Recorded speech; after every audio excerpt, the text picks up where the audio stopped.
Calorie counting will not save you. Calorie counting will not save you. So I'm out here at about 6:30 in the morning, going out here for my walk. Yeah, there we go. See? Still dark out. And just getting a walk in. I got a light day today. After this, I'm gonna go to the Y, go sit in the sauna for about 40 minutes. Absolutely love the sauna. Out of all the things in this world to own, I don't care for a fancy car or a mansion, nothing like that. Just give me a sauna. And I'm talking about the saunas with the rocks in it, not. No other substitutes. Give me a sauna with the hot rocks. And I promise you, I would never leave that thing. I'd be in it before work, after work. At some point, I would have to get a TV in there because I would sit in there and watch football. It'd be amazing. Sauna's great though. I love the heat. I always feel like I like to sweat. Always feel like it gets the impurities out of your skin. I'm sure that's true on some level, but I just love it. I absolutely love it. I love a good sweat, especially when you earn it, right? So, on the calorie counting. Now, of course, calorie counting can be effective, for sure. I think it's definitely important to get yourself dialed in, especially if you have no experience with portion sizes or you don't have an idea what a serving is. I think it's very important because it can assist you, right? Use it as a tool. I believe calorie counting is a tool. I believe food scales are a tool to help you succeed in your goals, whether that's to add weight, drop weight, add muscle, or whatnot. I think it's very important to utilize any and all tools. I've heard some speak of calorie counting and food scales as being disordered eating. Just like anything, right? If you obsess over it, sure. But if you use it as a guide for better habits and better behavior, I would disagree with that statement. Now, the issue that I know I've run into with calorie counting is when I began to start playing calorie math or calorie Jenga, right? So if we're basing it off, the goal is to lose weight, right? So we'll use 2,000 calories. So I know if I eat 2,000 calories a day, I'm going to end up dropping, we'll just say, half a pound a week. Okay, cool, got it. Well, then you enter into the world of calorie math, right? You eat your meals, and you realize you get to the end of the day, and oh man, I only had 1,700 calories. Cool.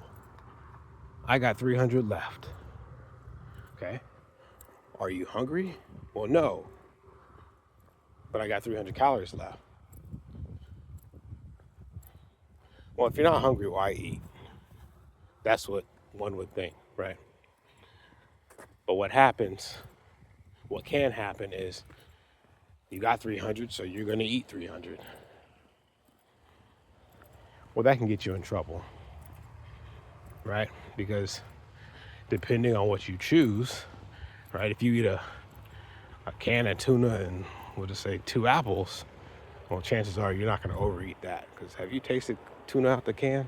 Woo! That's tough sledding right there, right? So if we got 300 calories, what do we reach for? Yeah, I'm reaching for the Kit Kats. I'm reaching for Oreos. I'm reaching for some stuff that I have no business eating, which over time can lead to poor behavior, right? Which can lead you back to where you began and you're wondering what happened. Now, the other issue with calorie math is when you start substituting nonsense for the proper foods that are assisting you on your goals or on your journeys. Example, right? You've already brought your meals for work for the day. For lunch, you have planned. You got some ground turkeys, some rice, and some broccoli, right? That you plan on eating. And we'll just say it's 300 calories. Cool. 300 calories, a lot of protein, some good carbs, some good fats in there. Awesome. You're gonna win for the day. You walk in and somebody brought 2 dozen donuts. Oh no. What do? Right? Well, you start doing the math in your head, right? You start substituting, and then all of a sudden you know calculus, right? You figured out how you could fit it in. Okay, well, if I do this, then I carry the one, and then if I decide that I'm not, wait, here's what I'll do. I won't eat my lunch.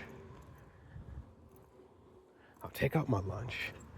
I'll have the donut. And then for dinner, I'll have a double protein shake.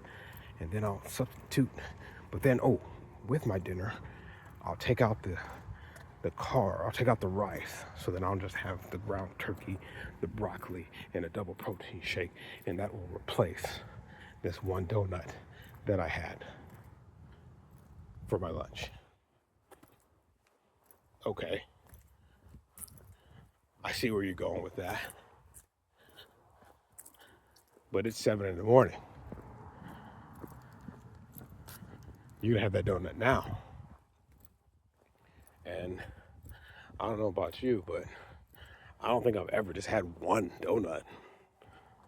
I mean, that doesn't even make sense. They have a hole in it, so it's literally less filling because it has a hole in the donut. So to replace that hole, you gotta have 2. That makes sense in my head. Does it make sense in your head? All right, so now we're up 2. We're up 2 donuts. All right. What do I do? Well, maybe if I just don't have the ground turkey or the broccoli when I get home, I can just coast on the protein shake. And that may work for a few days, right? It may work. I promise you, I've done it before. It works, right? But is that sustainable? Short answer, no. It doesn't work out for long because over time, you'll get tired of doing that. And then you just say, you know what? Forget logging the calories. I'm just going to eat the donuts.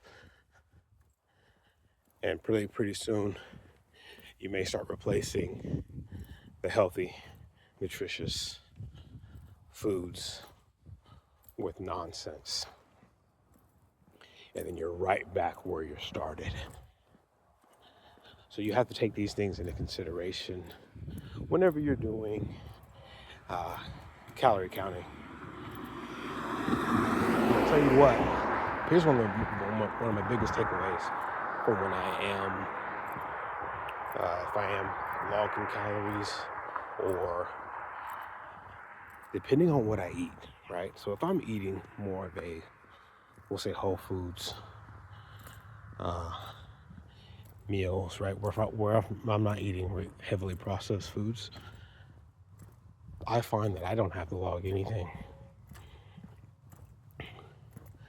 I find that it's a lot harder to overeat when you're focusing on overwhelming majority of just putting whole foods in your body. Because there's been times where I'll log my meals for the day and it's all whole foods, and I'm like, oh my gosh, I barely have any calories here, but I'm stuffed. I shouldn't say stuffed, but I feel good. I haven't thought about food. But when I start to play games and I'm making efforts to fit crap in, is when I start to mess up, or when I start to fail.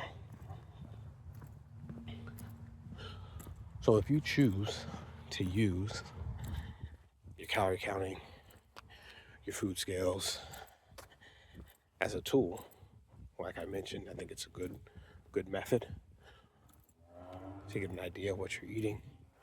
Just be careful of playing calorie math. Oh, I almost forgot. So if you're using FitnessPal for your calorie tracking, as an example, FitnessPal has a block where you can enter in your exercise for the day, right? So as an example, if I go walk for an hour and I put that in a FitnessPal, it tells me that I burned 288 calories for that hour-long walk. Is that true? I don't know. Maybe. Right? It tells me an hour of jiu-jitsu is like 900 calories. Is that true?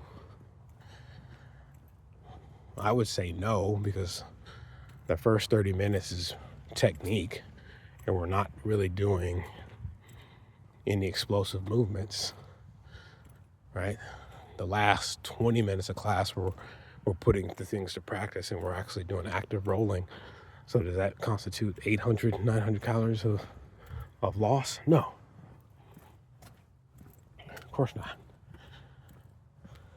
So I've done a Google search, and it does say that, you walk for an hour, it can be as high as 400 calories loss, which is great, but that's contingent on what? Your height, your weight, your gender. So I'm saying all that to say this. When you enter in your workout in the FitnessPal, and we'll just use the 288 calories, right? Okay, cool. I walked for an hour, 288 calories. Do not eat your calories back. Don't do that. That will definitely put you in a trick bag. And here's why. Those trackers on Stairmasters, on the treadmills, and your fitness, your Fitbit or your Apple Watch, they're known to be off. I've heard like 20% and higher. So if you enter in that you burned 288 when maybe you burned only 140, right? We don't know. And then you're eating back 288 worth of calories. Well, that's going to mess up your progress. So I would suggest after your day or during your day, and you have your workout, and you realize that, okay, cool, I've already hit my calories for the day, but maybe you had a strenuous workout. I don't know, maybe you went hard that day, or you did 2 walks, or whatever it is. Let's say you did some workouts and you're a little bit hungrier, right? So you see that you ate 300, or you did a workout and you were 288, right? So FitnessPal will add those 288 calories, saying, hey, you can eat these now. I would strongly suggest you don't eat it back. Don't eat back your calories. If you absolutely have to eat back your calories, eat a piece of pure protein, right? What does that mean? Pure protein would be like a chicken breast or a can of tuna, right? Because if you truly are hungry, a can of tuna should suffice. If you want to get for some flavoring, eat a can of tuna and an apple, and that should suffice. Now, if you're as hungry as you say you are, but you don't want to eat the can of tuna or the chicken breast, then I'd probably say you're not hungry. You just have a craving and you want to eat. So, and to sum it up, basically, use calorie tracking, use your food scale as a guide, as a tool. Don't be careful, I should say, be careful with playing calorie math, calorie Jenga. And lastly, don't eat back your calories from a workout. If you must eat back your calories because you're that hungry because you did 3 extra push-ups today, that's fine. Eat a piece of pure protein. That'll give you a gauge of how hungry you actually are. So those are my thoughts for today. I would like to hear your thoughts.